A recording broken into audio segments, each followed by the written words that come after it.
Alrighty. So I've decided to make another little video. This one is going to be filmed entirely vertical, so it won't be quite as terrible as the last video, but it's still going to be terrible. But I wanted to do my pre-workout before going to the gym, because chances are I won't be able to record at the gym due to the music blasting. So unless I go at a very, very perfect time where there's no music playing and there's no people in the background, because I want to, I want to be proper. I'm not going to be filming anyone that doesn't want to be filmed, and if they are going to be in the background of my videos, they already know that I'm filming, or they don't mind being in the background. So I'm not going to be that person that just has random people in the background, like oohing and awing or pointing or whatever. Because in my opinion, I think if you're going to make a workout video, it needs to be 100% about yourself or your like colleagues that agree to be in the video, and not about everyone in the back of the video. Now, am I against reaction videos or anything like that where people are oohing and awing in the background? No, but half of that is staged anyway, and most of the videos like that, I guarantee you, those content creators have paid those people to act like that in the background. But anyway, I'm getting sidetracked. So, first, I wanted to show the stretches I do, because I don't do a lot of stretches, but I do some key, like fundamental stretches, and I do some just wacky stretches that make me feel good as well. So the first stretch I like to do is what are these, like lunges?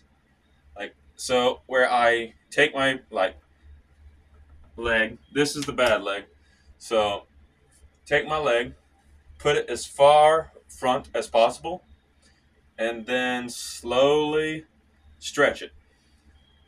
And if done correctly, you will feel the muscles here and sometimes the muscles here like activating. In fact, even with my bad leg, you can see this part of the calf just activating on its own. I can't actually activate the muscles myself, but what I can do is I can force the muscles to activate like by themselves. Just putting my leg under stress, or like giving my leg certain weights. Sometimes when I'm at work, I will literally wear like leg weights on both legs. Highest I've ever gone is 20 pounds, but I'll typically wear them for the first 2 to 3 hours of my shift. I also have a weighted vest, which unfortunately is in my car. And I have some like arm weights I can sometimes wear. But the thing with weights, or like putting weight on your body, is if your body's not used to moving around in those weights, you're going to exhaust yourself and get some severe muscle strain if you're not used to it. So if you want to like wear weights around and like work out in weights, start out with 1 pound, work out with that 1 pound, and then bump to 2 pounds in a few days. Do the same, bump to 3 pounds, do the same as previous, and keep adding incremental weight slowly over time as your body gets used to it. So that's the way that I've found that works for me.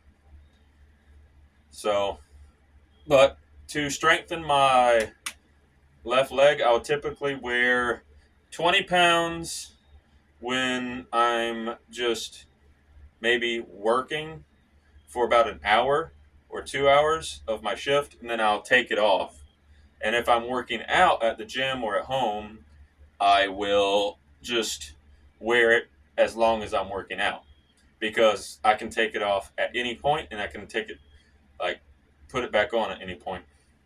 When I'm at work, I can't do that. I can't take it off and then take the time to put it back on and take it off and put it back on. It either stays on or I take it off. There is no putting back on and off. I either leave it on or I leave it on for a little bit, then take it off, and then don't worry about it again. But that has strengthened my leg a little bit, and it actually allows my leg to get used to having more weight on it. So the problem I have with this leg is the fact that when I am walking around, I put more weight on my right leg than I do the left leg, which causes atrophy in the left leg, which you can see here, because this leg is not used to having that much weight put on it. So anything past the knee is hard to develop. Like my quads and my thighs are kind of massive overall. But my calf, my Achilles heel, and my foot itself are relatively small. In comparison, I wear a size 8 on this leg, and I wear a size 11 on the other leg, or the other foot. So there's that. But I have found ways to improve the strength, and my end goal for everything is to be able to rely on my leg a little bit if something were to go wrong with my right leg. Because as of now, my right leg is king. If something happens to my right leg, my left leg won't function as well. But I do these stretches. I just do them until there's no more tension left in my body or my lower half. And the whole key, so here's what I was talking about here. So when you're doing this, if you hold it like here, you can see like this muscle activating. You can see like this muscle activating. You can see all the muscles in my leg activating. But what else is cool is you can actually stress your leg deliberately and then do the lunge slower, and you get more activation. Like you can see this part of my leg is activating like hardcore. My calf is activating. All the muscles in my leg are activating. You can even make it harder by putting your leg outward, keeping your back straight, and doing this. And this is where it gets really hard. Like going full forward, you will be in agony for a good couple of reps. But this is what I found that works for me as a good warm-up before the gym. I also will find something high up and put my leg up top of that to try to stretch the hamstrings out, which also works well. So,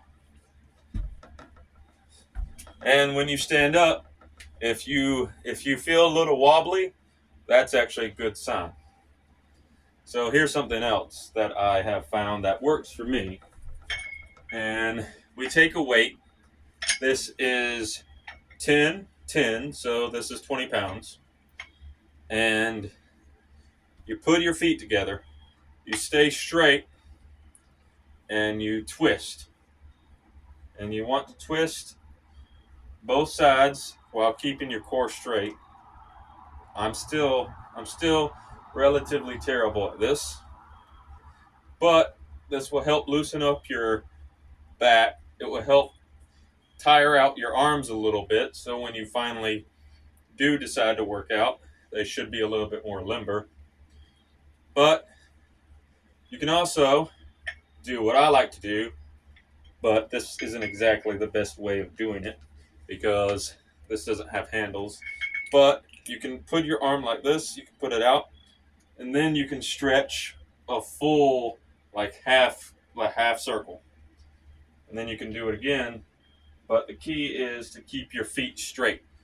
So again, I struggle with this, but it does help. You can even hold it if you want. And then just do this for a couple reps. So if I was doing this with the handled medicine ball at the gym, I would go 25 reps on each side. But the medicine ball at the gym is, well, it's not really a medicine ball. It's more like a weighted ball with handles. But that's only 8 pounds, which is what I originally started with, was just 8 pounds. And then I worked my way up to 10, and then I worked my way up to 15, and then 20.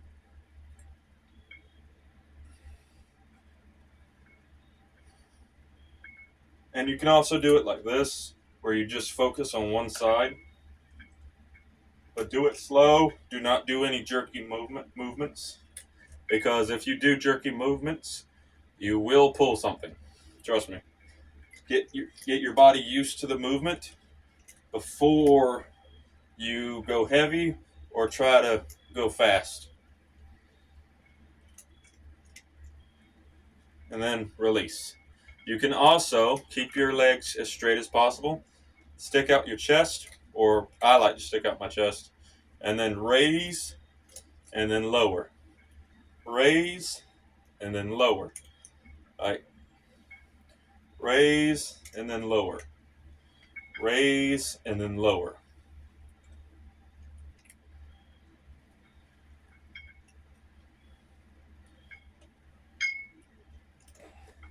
Now this part is relatively exhausting, but if you do it enough, you will get stronger at it. Well, better at it. Stronger, better, whatever you want to say.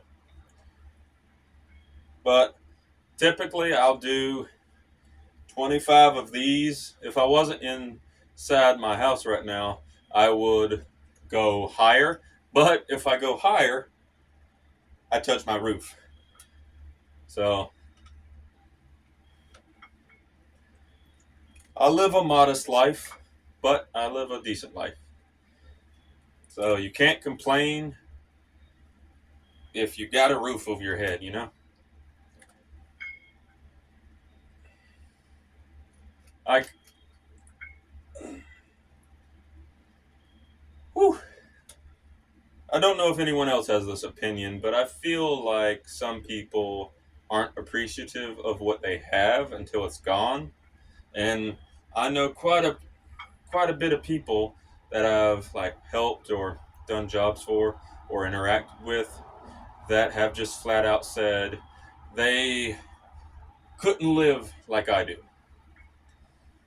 But what they don't understand is they need to be more appreciative of what they do have, because you can lose it in an instant.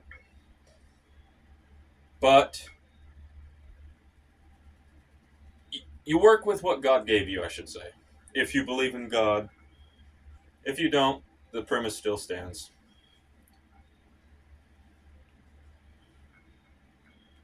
All right.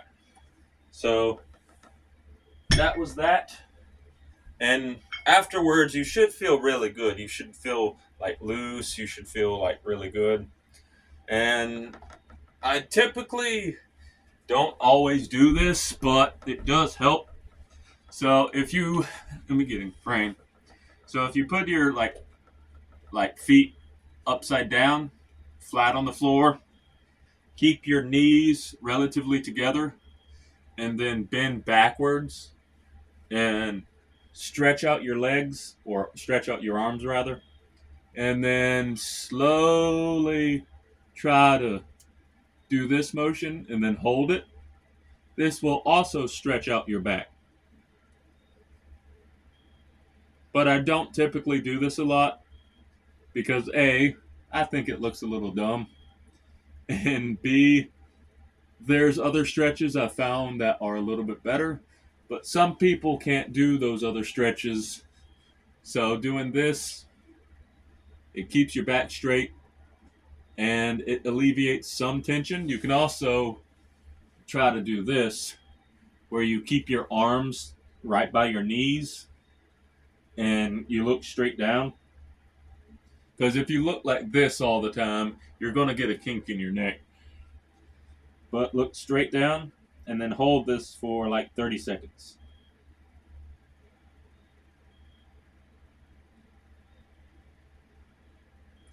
And you can even try to like squat lower. I do suggest doing this. If you're doing this at the gym, I suggest using a mat, but wiping that mat down beforehand.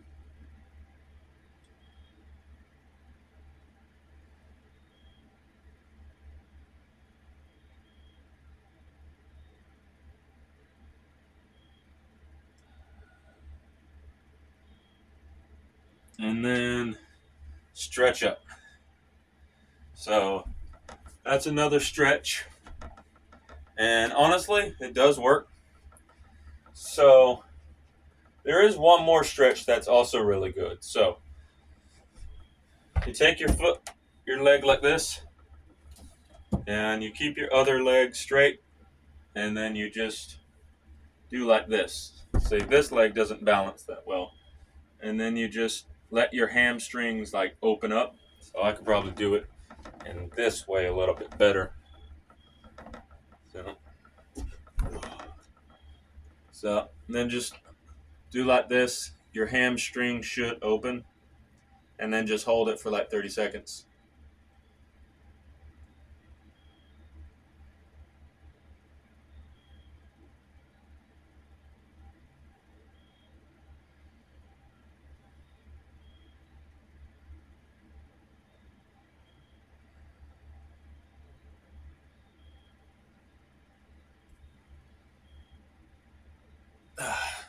I don't think that was 30 seconds, but the stretch stopped, so I stopped. Once you stop feeling that stretch, I typically stop. So this one's hard for me to do because I'm trying to keep balance.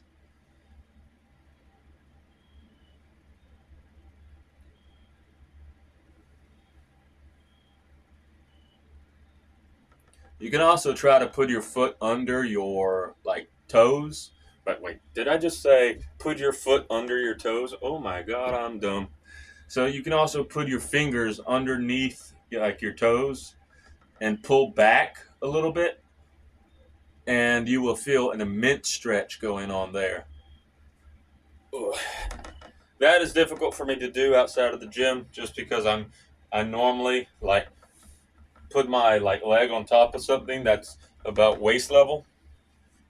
And if you look at me, you can also, so this is me just actively trying to keep good posture.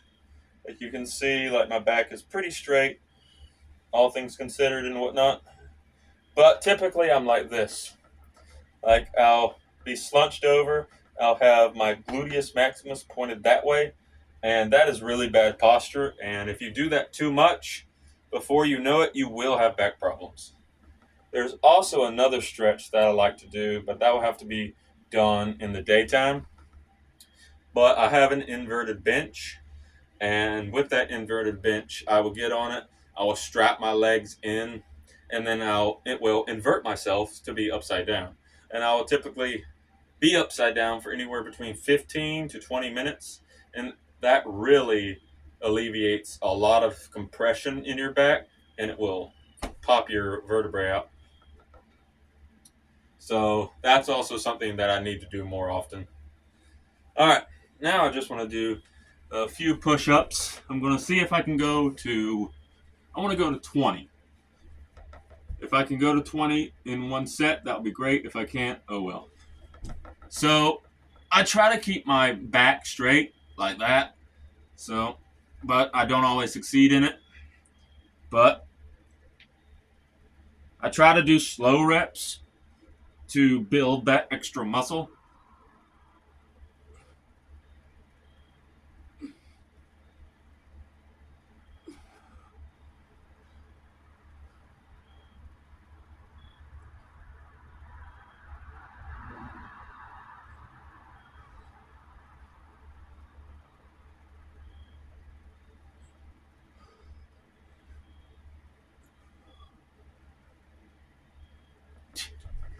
All right, I think that was 10. I lost count. But I was unable to do 20 in a row this time. Maybe it's because I haven't worked out all day, but it is what it is. So actually, let me take the hoodie off real quick.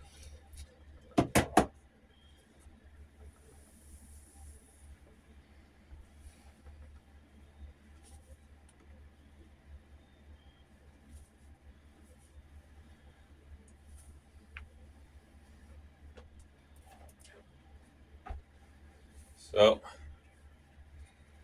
this might be better if I can show you some form this time. So there are different types of push-ups. You can do diamond push-ups, which I suck at, but we're going to try to do 5.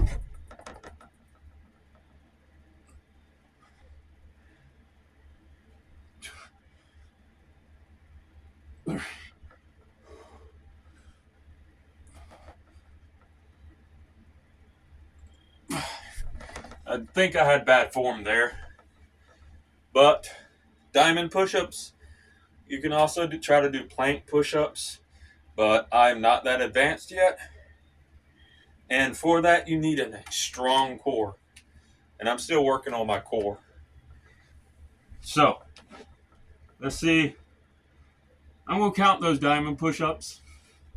So I want to do 5 more push-ups. I'm trying to get myself in camera. So,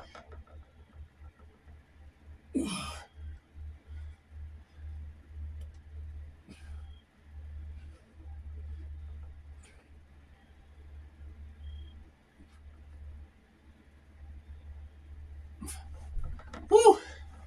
Yeah, that's hard. Whew. All right. So that's some progress. Accidentally took my headphones off. This is the primary way I do long distance, like audio recording.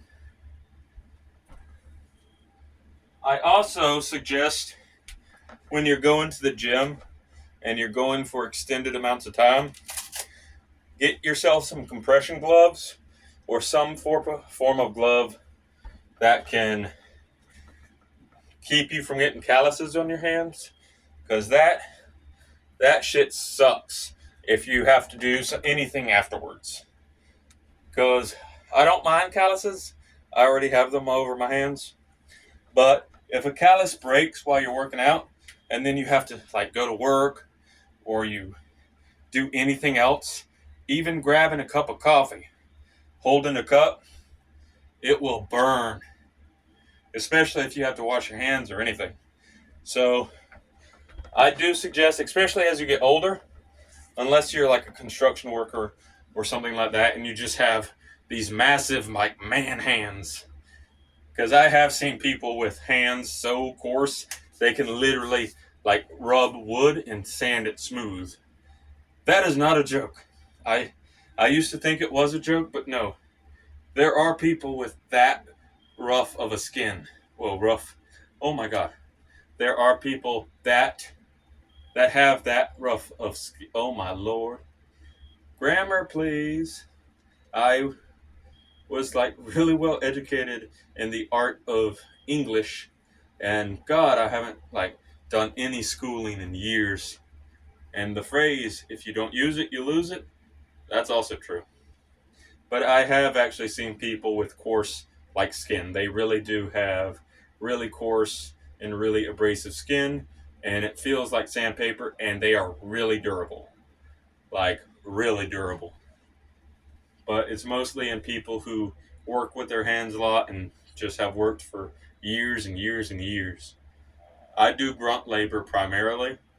Like I've always done grunt labor, but I'm also only 30 years old, so I still got a long way to go before I get like super gruff hands. But I'm also a gamer, and I kind of don't want gruff hands because playing with hands that are that rough, I can't imagine that's very comfortable. Plus, the skin tearing and all that, if you don't take care of them, will get to you eventually.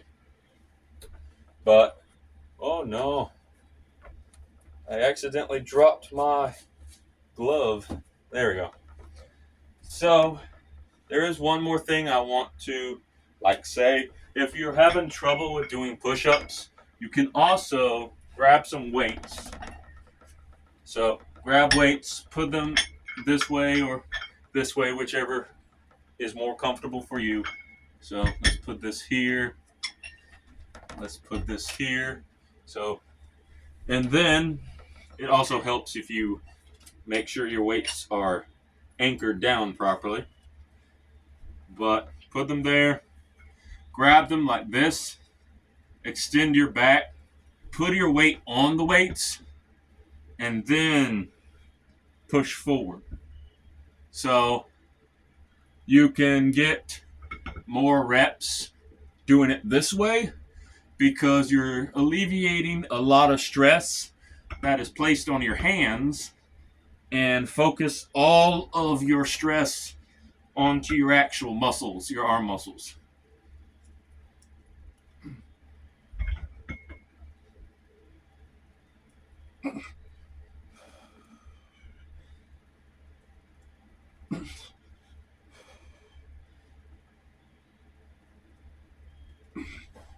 It's still stressful after a while, but it does help. But I guess that's all for this video. I might upload another video later. It might be something, I don't know. But this has been engaging for me. It gets my mind whirring, and it gives me a reason to talk about some stuff that I love.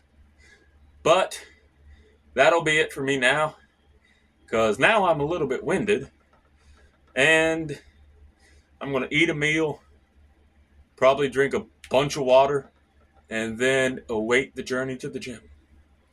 Take care, everybody. Have a wonderful day or night.